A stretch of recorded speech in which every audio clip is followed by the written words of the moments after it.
Dù đâyទាំងអស់គ្នាថ្ងៃនេះត្រឡប់មកជួបទៀតហើយជាមួយនឹងការធ្វើដំណើរជាថ្មីនិយាយរួមទៅការធ្វើដំណើរនេះ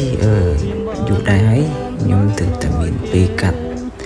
អត់ទាន់បានកាត់ស្រួលពូដែរហ្នឹងណាប៉ុន្តែថ្ងៃនេះខ្ញុំនាំអ្នកទាំងអស់គ្នាទៅកាន់តំបន់ធម្មជាតិគិរីរម្យរបស់ប្រទេសកម្ពុជាស្រស់ស្អាតមែនតើអ្នកទាំងអស់គ្នាហើយខ្ញុំក៏អត់មានអីនិយាយច្រើនដែរសូមអ្នកទាំងអស់គ្នា enjoy in this video ហើយនិយាយជាមួយនឹងដំណើរកម្សាន្តដ៏ស្ងាត់ជ្រងំរបស់ខ្ញុំសារខ្ញុំជួយចិត្តបែបស្ងប់ស្ងាត់អញ្ចឹងទៅខ្ញុំអត់សូវជួយចិត្តអ៊ូអរអីច្រើនអញ្ចឹងអូខេអ្នកទាំងអស់គ្នាចាំមើលវីដេអូទាំងអស់គ្នាទៅហើយតើមានអ្វីប្លែកៗយ៉ាងស្អាតខ្លះហើយសូមអ្នកទាំងអស់គ្នាចូលចិត្តហើយចំពោះរូបថតក៏ខ្ញុំបានថតច្រើនដែរហើយសង្ឃឹមថាអ្នកនរគ្នាជួយចិត្តដូចគ្នាហើយអត់មានអីច្រើនក្នុងការនិយាយប្រាប់អ្នកនរគ្នាទេគឺមានតែប៉ុណ្្នឹងទេហើយវីដេអូនឹងខ្លីដែរហើយអញ្ចឹងអ្នកនរគ្នាកុំធុញមើលឲ្យចប់សំខាន់មានអាហារឆ្ងាញ់ៗអ្នកនរគ្នាមើលទៅអា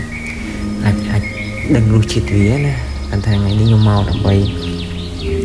តម្រឹកអនុស្សាវរីយ៍ធ្វើជា memory សម្រាប់ខ្លួនឯងចឹងអ្នកនរគ្នាព្យាយាមមើលវីដេអូនេះទៅហើយអរគុណច្រើនសម្រាប់ការតាមដានទស្សនាសម្រាប់ channel របស់ខ្ញុំហើយខ្ញុំអរគុណច្រើនសម្រាប់អ្នកនរគ្នាសំណាងល្អហើយមានឱកាសហើយខ្ញុំនឹងធ្វើ update នៅ trip ថ្មីទៀតទៅកន្លែងផ្សារប្លែកៗ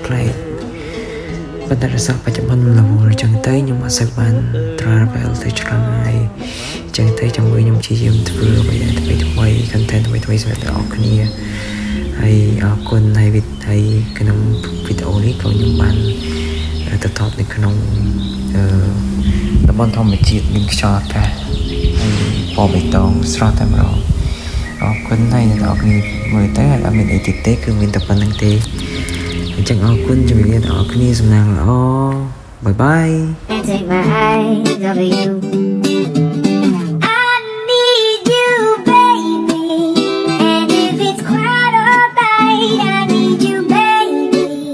To all the lonely night. Can't take my eyes off of you.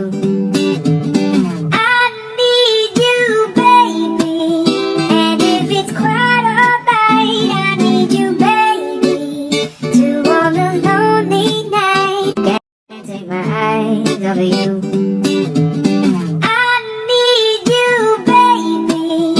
And if it's quite alright, I need you, baby. To all the lonely night. Can't take my eyes off of you.